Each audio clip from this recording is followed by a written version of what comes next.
Welcome, future doctors, to another episode of the Future Minority Doctor Podcast with Dr. Sulma and Marina, where we bring you conversations to empower and inspire you to contribute to your community and the world by becoming a doctor.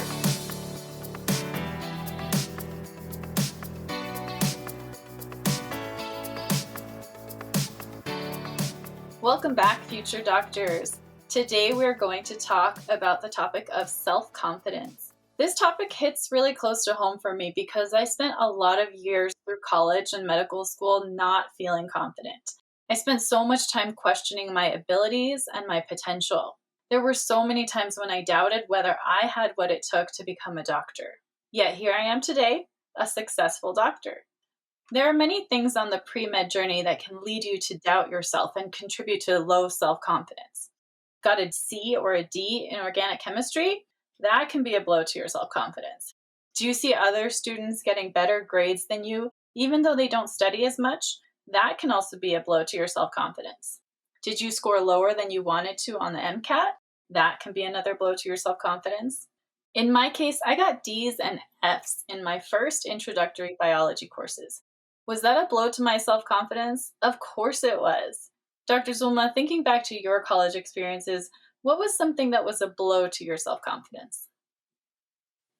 Can we say everything? So more specifically, in high school, I didn't do exceptionally well on my SATs. Although I had a pretty good GPA in high school, my SAT limited my opportunities when it came to the college application process. And at that time, I really thought that my SAT score was the measure of my intelligence and future. Then when I got to college, my entire first year was a blow to my self-confidence. I struggled with all of my classes. I actually failed my calculus class, and after that failure, it's when I decided I would switch majors and give up the thought of pursuing medicine. I feel that college overall is a constant test of your self-confidence. That's a good way to put it. Okay, so let's dig a little deeper about self-confidence. What is it? Why do we sometimes lack it? And what can we do to improve it? Let's dig in. Now, I should mention, I'm going to reference a lot of ideas from a book called The Confidence Gap, A Guide to Overcoming Fear and Self-Doubt by Russ Harris. He's a doctor and a therapist who struggled with self-confidence himself for much of his life, including as a medical student and resident. Luckily, Dr. Harris eventually discovered a form of therapy called acceptance and commitment therapy, or ACT, which helped him overcome his fear and self-doubt. And he's now a very successful doctor, therapist, and author. He shares a lot of what he learned in his book, The Confidence Gap, which we will reference in the episode description. Let's start with this simple question. What is self-confidence? Generally speaking, self-confidence refers to trusting your ability to do something or be something. For example, if you have self-confidence about your ability to play basketball, it means that you trust that you can do a pretty good job playing basketball. If you have self-confidence about your ability to speak French, you trust your ability to carry out a conversation in French. If you have self-confidence that you can become a doctor, then you trust your ability to get through those pre-med courses, take the MCAT, get into medical school, and make it through all of your medical training. Now, as we've said many times on this podcast, we believe in your ability to become a doctor if that's what you want. But in order to get there, you need to believe in yourself too. We can't force you to believe in yourself.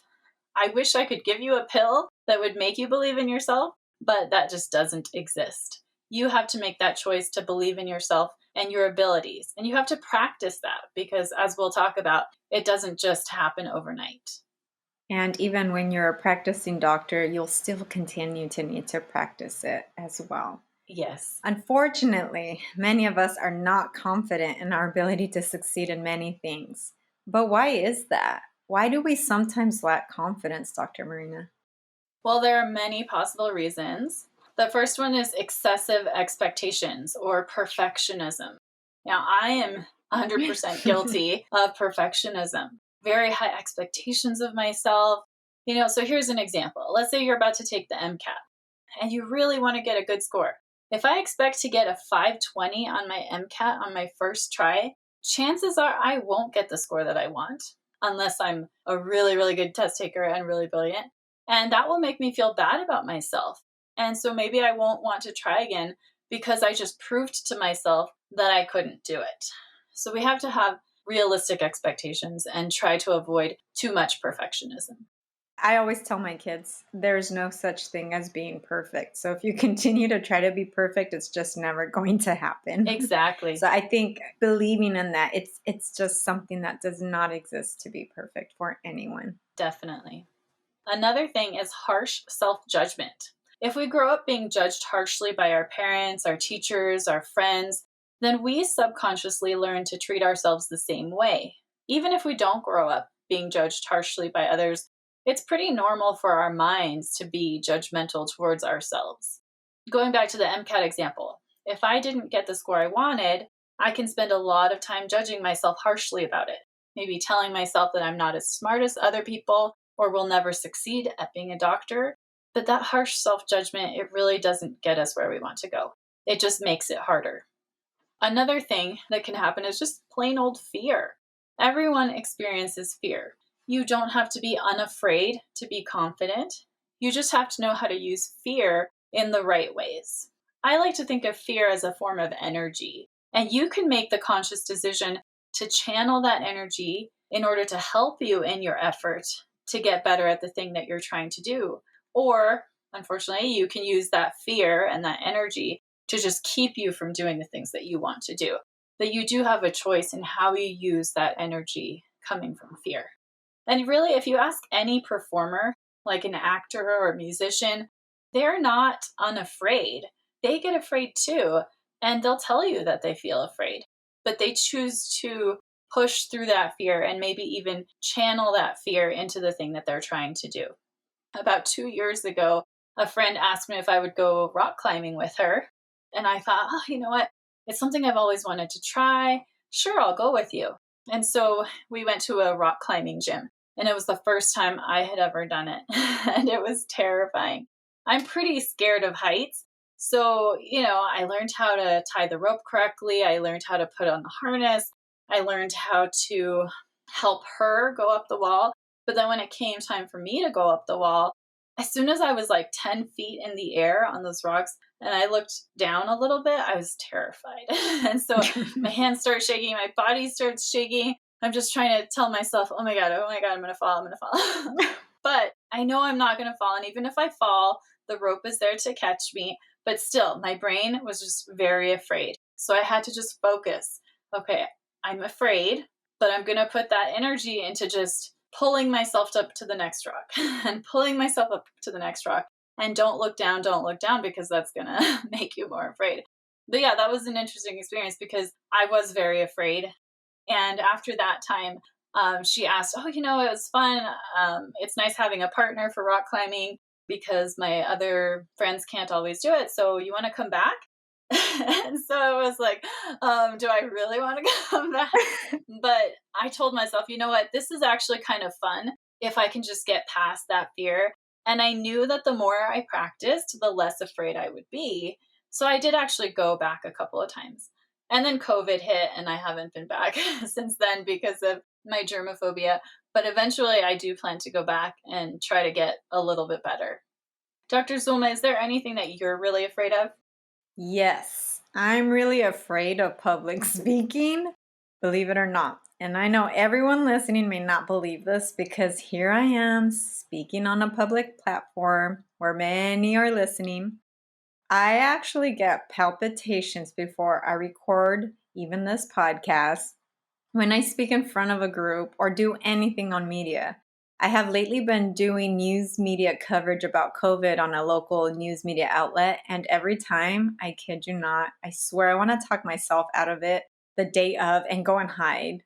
I'm actively, though, challenging this fear of believing in myself, that I don't look and sound like what my brain is trying to tell me, and that I do not have to be perfect. And, it's okay if I make a mistake because then I can just get better each time.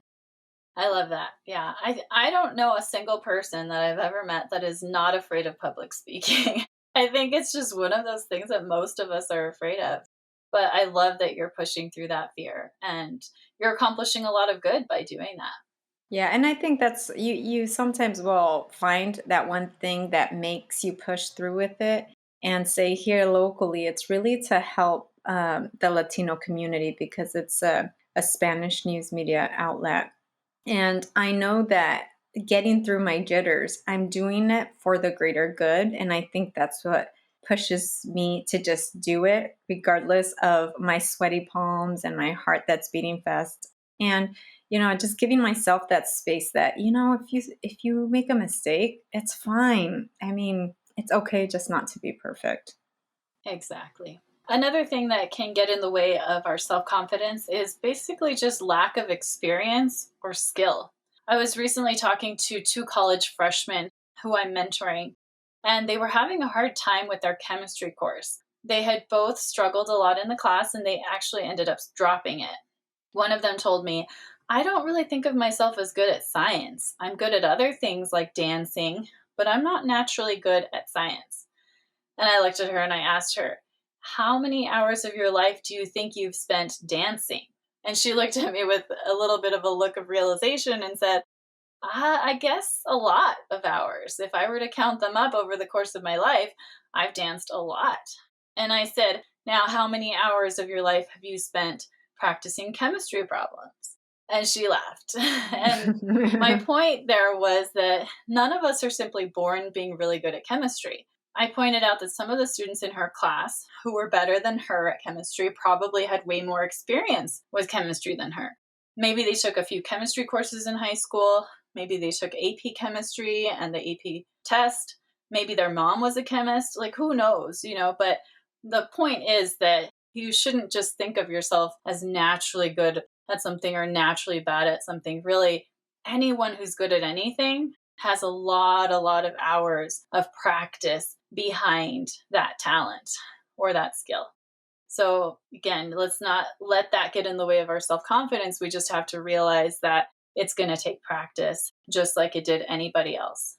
Dr. Zuma, looking back on your education, what were some of the things that made it difficult to have confidence in yourself? Dr. Marina, I actually had a very low self esteem physically and mentally. Physically, I felt like I had these beautiful sisters and gorgeous cousins, and I was kind of that black sheep. And then this actually translated to my self worth and confidence in my academics as well, even though I was doing well. Since I already didn't feel good about myself physically, it was hard to feel fully confident about myself and my academics as well. Then, just to add to that, I looked very different than many students in my science and math college classes. I also used slang when I spoke in college and thought that that equated to not being looked at as a smart person. I didn't know how to speak like my peers did, and I felt like I just stood out more too. So that obviously affected how confident I felt. So I think overall it was just an accumulation of things related to my identity and my mental health that really impacted my confidence in school. Yeah, like you point out, confidence isn't just about our academic abilities. A lot of us have confidence related to our physical being. I think for women, especially, it's hard because, we're held to such high standards. We're supposed to be a certain size. We're supposed to wear makeup. We're supposed to have a certain type of hair. And that's just like nobody can meet those expectations. But men experience it too more and more, I think, in our society. Mhm. But thanks for sharing that. Yeah, I think it's important to bring it up because it will translate into your academic and college life as well and how you handle certain situations. So, again, as we've said earlier, just, if you're having those low self esteem issues or even a little depression, anxiety, is just asking help so you can kind of just make sense of the whole situation. So there's also something called confidence gap that Dr. Harris refers in his book, right, Dr. Marina? It can cause us to get stuck when it comes to developing more self confidence. What is this confidence gap? The confidence gap is caused by the following false belief: I have to feel confident before I achieve my goals. Again, this confidence gap is caused by this belief: I have to feel confident before I achieve my goals. That is not true. That's why it's a false belief. In reality, if we wait until we feel confident before we do something, then we will never do it. Let's say that you want to ask someone out on a date, but you don't have much confidence in yourself because you think you're unattractive or boring or whatever. If you wait until you don't feel those things, then you are never going to ask anyone out and you're going to miss out on a lot of opportunities to go on dates. The true belief is that actions of confidence come first and the feelings of confidence come later. So, again, the actions come first and then the feelings. I have a story to share about this point. During my second year of medical school, I failed an exam and I was given the chance to retake it the following week. However, instead of retaking a paper exam, it was going to be an oral exam, meaning that there would be two faculty members asking me questions directly, and I would have to answer the questions verbally. I was also allowed to use a whiteboard to write things out if I needed. Well, I was pretty nervous being put in the spotlight like that, but the oral exam ended up going pretty well, and I passed. Afterward, one of the faculty members, who also happened to be the dean of admissions, and had known me for a while, congratulated me and said to me, "You know, Marina, I can tell you know the material well and you are very capable. You just need to be more confident." Now, in that moment, I didn't really know how to respond to that. I basically just thanked her for her time and I breathed a huge sigh of relief that I had passed. But when I left, I started to reflect on that comment. You just need to be more confident. What was I supposed to do to be more confident? Was there a magic potion, a magic pill I could take that would make me more confident? Was there an affirmation I could repeat to myself to make me more confident?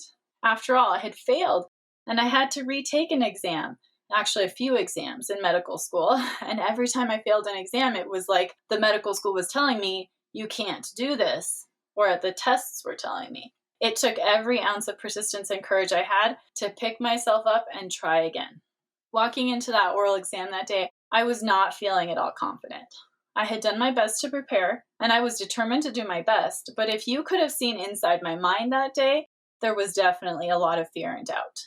Would the questions be harder than the ones on the original test? What if I failed? Would I be given another chance? What if I was kicked out of medical school? But even though I was feeling all of those things, the opposite feelings of self confidence, I went ahead and I tried. I studied, I showed up for the exam, and I did my best. The action of confidence came before the feeling.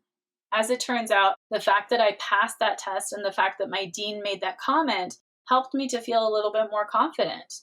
Here was a prominent faculty member who had seen me have to perform in the spotlight and had told me that I was capable.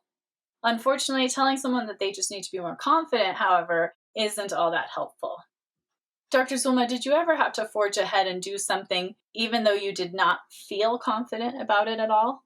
Honestly, Dr. Marina, I think this has been the case in every decision I have made in my life and every test I have ever taken. I have never, ever walked into a test feeling confident, still until today, because as doctors, you still have to take exams. I had to do medical school and residency presentations to very large groups where there were exceptionally smart doctors. There was absolutely no confidence before doing those presentations. I wanted to run and hide, but I had to do it. But as you stated earlier, I had to persist with the action of confidence before the feeling. I will tell you though, after each test or presentation, I still did not have the feeling of confidence. The feeling of confidence would come after a very respected faculty would come up to me personally to congratulate me and give me good feedback, or after I saw that I passed the exam.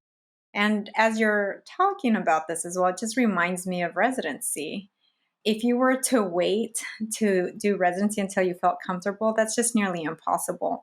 You really are forced into this action. And I recall that my first year residency that a lot of the doctor teachers said the confidence won't come until your third year. So it's like a great example of faking it till you make it. Yes, exactly. I love that you bring up that quote because the first time I heard that was in medical school. Just fake it till you make it, people would say. Fake it till you make it. And that kind of bugged me at first because I thought it meant that you're just supposed to pretend you know things that you don't know. Mhm. And that, of course, can be dangerous. But I think what it really is trying to say is this exact thing we're talking about, that sometimes you just have to push through your fear and you just have to do something, even though you don't feel confident. Just do it. And Once you do it enough times, you will eventually start to feel confident. Yes, agree. So here's the money question, Dr. Marina. How can we develop greater self confidence? Okay. First of all, realize, like we always say, confidence isn't something you develop overnight. Just like most things in life, it takes intentional practice over a long period of time. Growth mindset, growth mindset, growth mindset, Yeah. like you probably are tired of hearing about. In addition to time, developing confidence takes practice. More specifically, it requires that we practice having successful experiences. Let me clarify what I mean. I have a story from high school. When I was in high school, I was a naturally really shy person, but I wanted to get better at public speaking, so I decided to join the mock trial team. I was given the role of pretrial attorney, which meant that I had to give an opening speech that was about 5 to 10 minutes long. I carefully wrote out the speech and I practiced it over and over until I had it memorized. During practices after school, I would practice giving the speech in front of my mock trial team. At first, it was really embarrassing and really hard. I would mess up my lines and have to look down at my cheat sheet. My palms and my forehead and my armpits would get sweaty talking in front of the group. I'm sure I was, objectively speaking, pretty awful at first. Now, I could have easily given up and just said, you know what, this is too hard, I quit. But I really wanted to get better at public speaking, and I was actually inspired by some of the other students who were a year above me and who seemed to be really good at it because they had been doing this for a while. So I kept going to practices. I kept giving my pre-trial speeches in front of the team, and I went to competitions where I applied my skills in front of an even bigger audience and judges. Now, did I become the best public speaker in the world? Absolutely not. I still struggle in some ways with public speaking. But because I forced myself to get out of my comfort zone and practice, practice, practice, I got better than I would have been if I had not done that. The truth is, like I said, I still get nervous speaking in public today, but I remind myself that I can push myself to do things even if I'm afraid and even if I'm not perfect. And in fact, the more I do them, the better and more confident I will get. Dr. Zulma, can you think of a time that you had to practice something over and over again to become more confident at it? Yeah, so every time before I'm going to be interviewed for some form of a media outlet, I practice over and over again before the recording actually happens. Initially, I felt like a fool looking at myself in the mirror while practicing, but the reality is, the more and more I do it, it allows me to feel more confident. I had to be aware even of my facial expressions, not only the words that I would be using. And then as well, I was a dancer for a large part of my life. So in order to get good at a performance, we would practice so many months and for many, many hours doing it over and over again until it was good. Understanding the role of being a dance performer, I have come to see that a lot of the challenging experiences are very similar in this way. I have to practice over and over again until I get it right. Not perfect, but when it's good enough. Exactly. Like I really like what you say to your children that there is no such thing as perfect. If we're striving for perfect, we're rarely going to get there, but we just have to be okay with good enough and a little better, a little better, a little better, because that's how progress happens. So in the book, The Confidence Code, Dr. Harris talks about what he calls the confidence cycle. And the confidence cycle has 4 stages. First, you practice the skills. Second, you apply them effectively. Third, you assess the results. And fourth and final, you modify them as needed. And you can sort of repeat this cycle as needed. So here's an example. We talk a lot about chemistry, and this is intentional because chemistry is one of the weeder courses for pre-med students. Studies have shown that it's chemistry and organic chemistry that cause a lot of pre-med students to give up their goal of being a doctor because they struggle and they interpret that to mean I'm just not cut out to be a doctor. But we don't want that to happen to you. So we talk a lot about chemistry.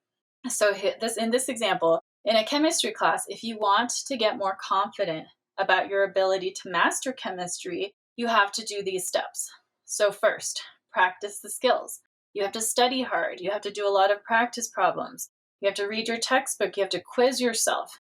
Maybe work in a group and practice teaching each other the concepts. All of those study skills that we've talked about in past episodes.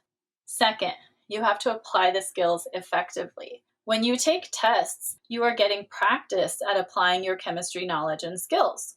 You'll probably take many tests over the semester or the quarter, and you can think of this as practice applying the skills you practiced while studying. Remember, growth mindset, like we always say, your grades don't define you. So even though these tests are practice at applying them, you are going to get those grades, but don't let them get you down. Just keep thinking, okay, if I work a little harder, if I change things up, I can get better. Third step, assess the results. So what was your grade? What did you get right and what did you get wrong? Again, this is not a judgment of you as a person or your potential, just of your chemistry skills at one point in time. And then number 4, modify as needed. How can you improve your studying and your practice the next time around so that you do a little bit better? And then again, you repeat this cycle. Before your next exam, the new material, you practice skills, you apply the skills effectively, you assess the results, and modify as needed. And rinse and repeat, rinse and repeat. I like it. Just like cooking or baking, right? You get a recipe, Yep. not come out right the first time, but you just don't stop eating and stop cooking. You try again. Exactly. I love that analogy. So, Dr. Marina, do you think 100% self-confidence is a good thing? There are some things for which you'll never achieve complete confidence. In fact, the vast majority of things you will never become 100% confident about. And that, I think, can actually be a good and healthy thing. So, an example I'll give you is surgeons. So, surgeons can never be 100% confident that their procedure or the surgery they're going to be doing will work, because in reality, there are a lot of things that can go wrong, and every person is different. In fact, as a doctor, I never tell my patients that I'm 100% confident about something, because it's just not possible to be 100% confident given the complexity of the human body and the limits of our medical knowledge. Even a lot of tests that we do, a lot of, for example, we have a flu test or a COVID-19 test. I do tell patients, this is pretty reliable, but it's not 100%. There have been patients who test negative for COVID-19 and they actually do have it. So nothing, even like objective scientific tests, very few things can be 100% confident in reality. That makes me think of even just, there is not one person in this world that can say, I'm going to get in my car and I'm 100% confident that I will not get in a car accident. You just can't say that. That's the same idea. Right. Yeah. In my opinion, one of the most dangerous traits a doctor can have is overconfidence. So if a doctor is telling their patients, oh, I'm sure this is what you have, or I'm sure this is going to work. There are better ways to say that. Like, this is very likely, or as far as we know, as far as we can tell, this is what's going on. But if you ever encounter a doctor who is overconfident or is too sure of himself or herself, that's a little bit of a red flag. And as future doctors, we don't want you to be overconfident. We don't want you to be 100% confident. We just want you to be confident enough to do a good job. And we definitely think that all of you can achieve that level of confidence that you need to become a doctor. Well said. So if you're worried that you will never be 100% confident in anything, just relax. Nobody really is, and that's a good thing. Well, that's all we have for you today. We hope you learned a thing or two that will help you continue on your way to becoming more self-confident. To quickly recap. 1, there are many things that can get in the way of becoming confident, including perfectionism, harsh self-judgment, fear, and lack of experience. Try to understand what's getting in your way so you can help overcome it. 2, you have to act confident before you feel confident, meaning that you will never feel confident until you force yourself to take action to get better at something. 3, self-confidence, like so many things in life, is all about practice, practice, practice. And 4th, don't worry if you never get to 100% self-confidence. It's probably a good thing. Thank you for tuning in. If you are enjoying this podcast, please remember to subscribe through Apple Podcasts, Google Podcasts, Stitcher, or Spotify. You can also follow us on Instagram, Facebook, or TikTok to stay informed about new episodes and other fun stuff. We would love to hear from you, what you like about the show, what you don't, and what you would like to hear more about. You can contact us through our website at www.futureminoritydoctor.com by clicking on the Contact Us tab. Also, if you like our show and would like to support our work, please consider making a donation of any amount. Even $1 helps. These donations help pay for our website, recording services, and podcast editing. Please note that you must be 18 years or older to donate. If you're not in a position to donate, do not worry and please keep listening. A huge shout out to my brother, Sam Capella, who edits our podcast every week. Thank you, Sam. Until next time, future doctors. Peace and love.